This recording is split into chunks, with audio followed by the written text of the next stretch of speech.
Fichte, A History of Modern Philosophy, Book 12. The critical philosophy won its first success in Germany less as a new epistemology than as what in fact its author meant it to be, a rehabilitation of religious belief. The limits of reason had been drawn so closely only to make room for faith.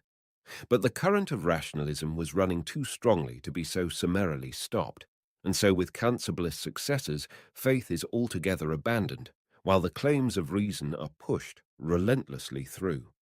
Among these more logical thinkers, the first is J.G. Fichte, 1762 to 1814. In him, for the third time in modern history, for the first and last time in Germany, the hero as philosopher finds a worthy representative. Born in Silesia, like Kant of humble parentage, and bred in circumstances of more oppressive poverty, he also received a severely religious and moral training as a preparation for the pastoral office. The bounty of an aristocratic patron gave him an excellent public school education.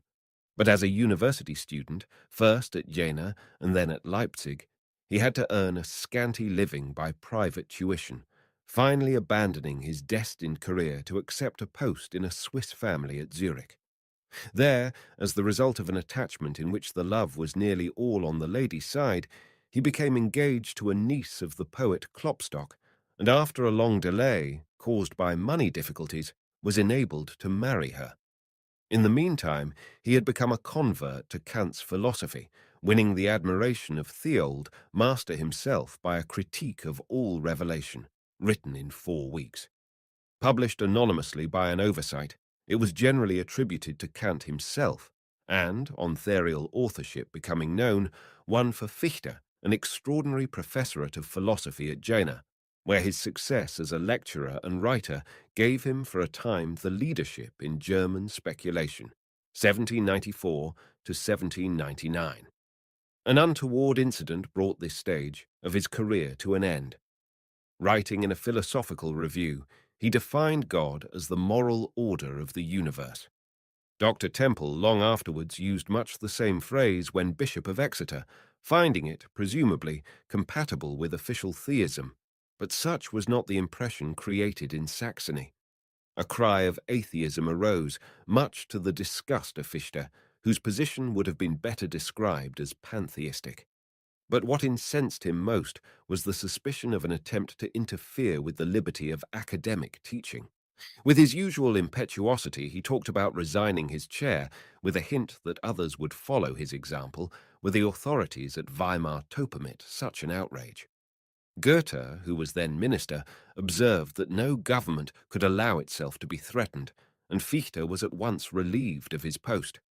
Settling at Berlin, he became professor of philosophy in the new university, founded after the French conquest of Prussia, having previously done much to revive the national spirit by his addresses to the German nation, 1807 to 1808. These were in appearance the program of a new educational utopia, but their real purpose was so evident that the speaker lived in daily expectation of being summoned before a French court-martial and shot. Unlike his countrymen, Goethe, Hegel, and Schopenhauer, Fichte passionately resented the Napoleonic despotism, throwing himself heart and soul into the great uprising by which it was finally overthrown. Although his wish to accompany the victorious army as field preacher could not be gratified, the campaign of 1813 still claimed him as one of its victims. After nursing his heroic wife to recovery from a hospital fever, caught in attendance on the sick and wounded at Berlin, he took the infection from her and died early in 1814, soon after hearing that Blücher had crossed the Rhine.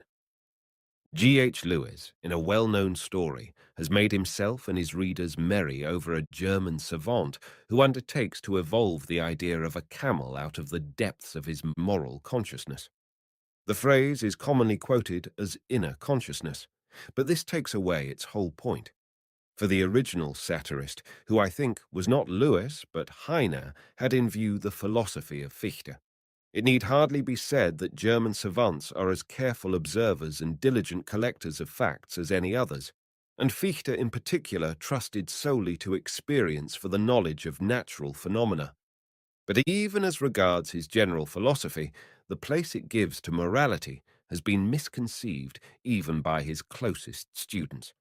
With him, goodwill really plays a less important part than with Kant, being not an end in itself, but a means towards an end. And what that end is, his teaching makes quite clear. Kant's first critics put their finger on the weak point of his system, the thing in itself. So, assuming it to be discarded, Fichte set to work on new lines, the lines of pure idealism. But though an idealist, he is not, any more than Berkeley, a solipsist. The celebrated antithesis of the ego and the non-ego dates from him and strikes the keynote of his whole system. It might be thought that, as compared with the old realism, this was a distinction without a difference. But that is not so, for according to Fichte, the non-ego is subjective in its origin, and that is where he departs widely from Berkeley's theological idealism. Not that I create the not myself, I assume it as the condition of my self-consciousness, a remarkable feat of logic, but after all not more wonderful than that space and time should result from the activity of the outer and inner senses.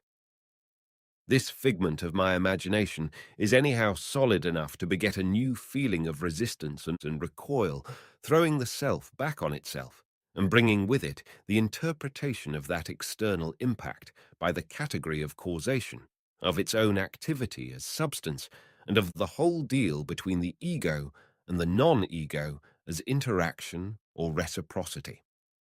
In this way, the first triad of thesis, antithesis, and synthesis is obtained, and from this, by a vast expenditure of ingenuity, the whole array of Kant's forms, categories, and faculties is evolved as a coherent system of scientific thought in obedience to a single principle, the self-realization of the ego, alternatively admitting and transcending a limit to its activity. It will be easily understood that this self-realizing ego is neither Fichte's nor anyone else's self, but a universal principle, fundamentally the same in all. One is reminded of Descartes' self-thinking thought by which the reality of the universe was guaranteed. But between the two, there is this vast difference that the Frenchman's ego resembles a box containing a variety of independent ideas to be separately handled and examined. The German's is a box enclosing a coiled-up spring by the expansion of which all the wheels of the philosophical machine are made go round. From the action of the not-self on the self results the whole of nature as we conceive it. From the reaction of the self on the not-self, the whole mentality and morality of man.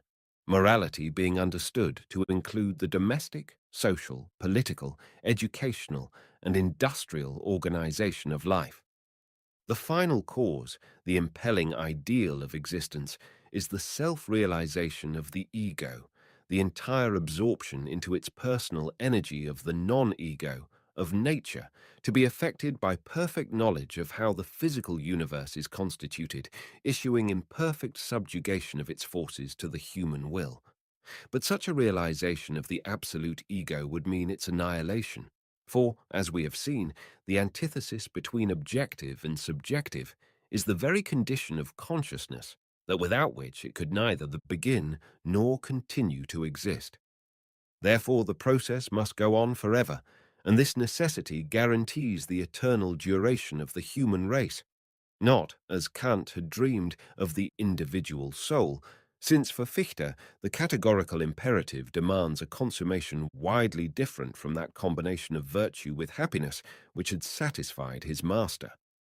And the agency by which it is being effected through infinite time is not a personal God, but that moral order of the world which Fichte regarded as the only true object of religious feeling. As for human immortality, he seems to have first accepted, but afterwards rejected it in favor of a mystical union with the divine. It has been said that morality was not with Fichte what it had been with Kant, the highest good. Nevertheless, as a means towards the final synthesis, morality interested him intensely, and his best work has been done in ethics. As a condition of self-realization, the primal ego becomes personified in a multitude of free individualities. Just as in Stoicism, each individual is conceived as having a special office to perform in the world process, and the state exists, ideally speaking, in order to guarantee the necessary independence of all its citizens. For this purpose, everyone must have the right to work and the right to a living wage. Thus, Fichte appears as the first theorist of state socialism in the history of German thought.